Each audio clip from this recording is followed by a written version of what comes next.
नमस्कार, मैं डॉक्टर जितेंद्र कुमार आपका जेके बायोलॉजी क्लास में स्वागत करता हूं और आज के हम इस वीडियो में एफिनिटी क्रोमेटोग्राफी के बारे में चर्चा करेंगे और समझेंगे कि किस तरीके के सवाल इससे पूछे जाते हैं। तो आइए हम अब देखते हैं एफिनिटी क्रोमेटोग्राफी बिल्कुल सरल और आसान भाषा में। तो सबसे पहले दिमाग में आता है कि एफिनिटी क्रोमेटोग्राफी का उपयोग क्या है और ये कैसे काम करता है। तो इसका उपयोग हम लोग अगर बायोकेमिकल मिक्सचर है तो उसको सेपरेट करने के लिए और अपने डिजायर मॉलिक्यूल को प्यूरिफिकेशन के लिए हम लोग इस्तेमाल करते हैं। और यह बेस्ड किस पर होता है? Specific interaction between two molecules, दो मॉलिक्यूल्स के इंटरेक्शन जो कि काफी स्पेसिफिक होता है उसी पर बेस्ड होता है। आइए थोड़ा हम इसको विस्तार से समझते हैं। जैसे हम जानते हैं कि एंजाइम्स जो होते हैं और सबस्ट्रेट होते हैं काफी स्पेसिफिक होते हैं।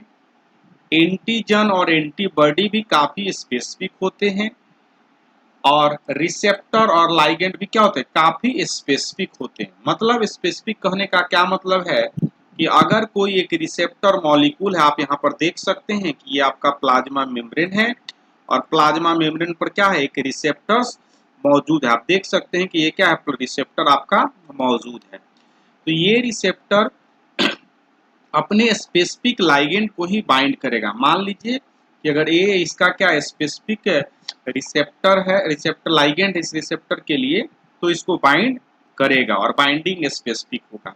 मान लीजिए कोई दूसरा इस तरीके का लाइगेंड है, कोई दूसरा लाइगेंड है, तो ये लाइगेंड इस रिसेप्टर को बाइंड नहीं कर सकता है। ठीक उसी तरीके से एंजाइम्स की बात करें और इस सबस्ट्रेट की बात करें तो काफी स्पेसिफिक होते हैं। एंजाइम सबस्ट्रेट क्या होते हैं? स्पेसिफिक होते हैं। अगर कोई दूसरा एंजाइम सबस्ट्रेट इस तरीके का है तो ये इसको बाइंड नहीं कर सकता है। और इसी सिद्धांत का इस्तेमाल करके हम लोग एफिनिटी क्रोमेटोग्राफी करते हैं प्यूरिफिकेशन के लिए डिजायर मॉलिक्यूल को। और तो आइए इसको हम लोग देखते हैं कैसे करते हैं। तो सबसे पहले हमको कॉलम में मैट्रिक्स जो आप देख रहे हैं कि ये कॉलम है और कॉलम में हम लोग क्या है? मैट्रिक्स है और मैट्रिक्स में हम लोग रिसेप्टर, मान लीजिए कि हमारा जो डिजायर मॉलिक्यूल है और हम जानते हैं कि हमारा डिजायर मॉलिक्यूल का ये रिसेप्टर है, तो हम सबसे पहले उस मैट्रिक्स में रिसेप्टर को इमोबिलाइज करेंगे। तो हम देख सकते हैं कि हमारा ये जो कॉलम है और कॉलम में जो रिसेप्टर है इमोबिलाइज्ड है। अब क्या करेंगे? आप डिजायर मॉलिक्यूल मिक्सचर वाले मॉलिक्यूल्स को पास करेंगे। तो जैसे ही आप पास करेंगे इससे तो होगा क्या कि आपका जो डिजायर मॉलिक्यूल, क्योंकि यहाँ पर आपने रिसेप्टर लगा के रखा है, तो उससे क्या करेगा? वो बाइंड कर लेगा। बाकी जो मॉलिक्यूल्स हैं वो बाइंड नहीं करेंगे और कॉलम के थ्रू नीचे निकल जाएंगे और आपका जो डिजायर मॉलिक्यूल है वो क्या है? रिसेप्टर से इमोबिलाइज जो कि इससे टैग है, जो कि बीट से टैग रहता है, उससे क्या होगा? वो अटैच हो जाएगा। तो होगा क्या कि सारे इम्प्रूटीज इल्यूट आउट हो जाएंगे। अब हमको क्या करना है? इस अपने बाउंड प्रोटीन या बाउंड जो डिजायर मॉलिक्यूल है उसको निकालना है। तो कैसे निकाल लेंगे? तो इसके लिए हम लोग दो तरीके से निकाल सकते हैं। या तो आप जो बफर डाल रहे हैं उस बफर का प्रॉपर्टी चेंज कर दीजिए, जैसे डिफरेंट पीएच चेंज कर दीजिए या आयोनिक स्ट्रेंथ को चेंज कर दीजिए। उस परिस्थिति में क्या होगा कि जो मॉलिक्यूल जो आपका इस रिसेप्टर से बाउंड था वो डिसोसिएट होके क्या इल्यूट आउट हो जाएगा। साथ ही साथ आप दूसरे तरीके का भी इस्तेमाल कर सकते हैं, जैसे कंपटिटिव इनहिबिटर मेथड का इस्तेमाल कर सकते हैं। इसमें आपको क्या चाहिए कि ऐसे मॉलिक्यूल जो क्या इसके लिए कंपटीट करते हैं बाइंडिंग के लिए, तो अगर आप उसको डालेंगे तो क्या होगा कि आपका ये मॉलिक्यूल इल्यूट आउट हो जाएगा। तो इस तरीके से बेस्ड अपॉन एफिनिटी क्रोमेटोग्राफी हम लोग प्यूरिफिकेशन करते हैं। जब भी प्यूरिफिकेशन हमको करना हो तो उसके लिए हमको अगर डिजायर एंटीबॉडी का प्यूरिफिकेशन करना तो उसका स्पेसिफिक एंटीजन चाहिए कि इससे बाउंड होता है। उस परिस्थिति में जो हम जो कॉलम में इमोबिलाइज करेंगे डिजायर एंटीजन को इमोबिलाइज करेंगे। ठीक उसी तरीके से मान लीजिए कि कोई अगर एंजाइम्स मालूम है कि एंजाइम काम करता है तो उसका सबस्ट्रेट को इमोबिलाइज करेंगे।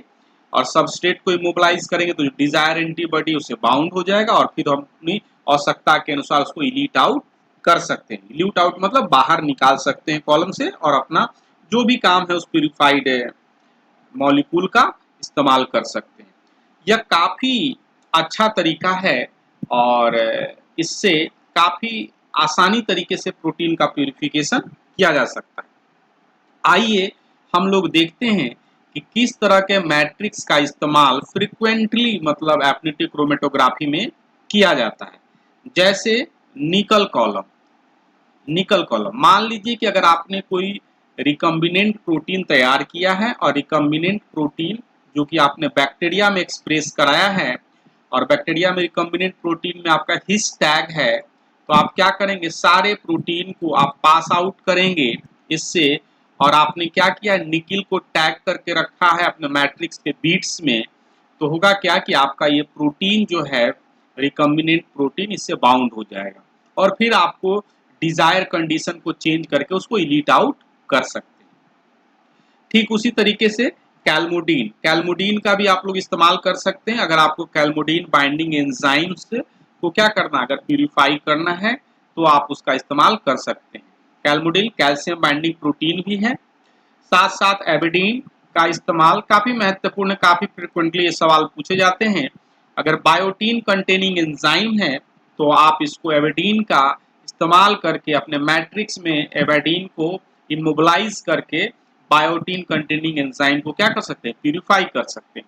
ठीक उसी तरीके से अगर आपको राइबोसोमल आरएनए प्यूरिफाई करना है तो आप लाइसिन का इस्तेमाल कर सकते हैं और लाइसिन का इस्तेमाल आप कहाँ करेंगे, मैट्रिक्स के इमोबिलाइजेशन में करेंगे, ताकि कोई भी राइबोसोमल आरएनए है जो लाइसिन से आसानी से बाइंड कर लेगा और फिर आप उसको कंडीशन को चेंज करके आप उसको इलीट आउट कर सकते हैं। अगर आप इस वीडियो को पसंद करते हैं तो जेके बायोलॉजी का चैनल को लाइक करें, शेयर करें, सब्सक्राइब करें और thank you for watching the video. और अपना कमेंट बॉक्स में जरूर लिखें। Thank you for watching the video.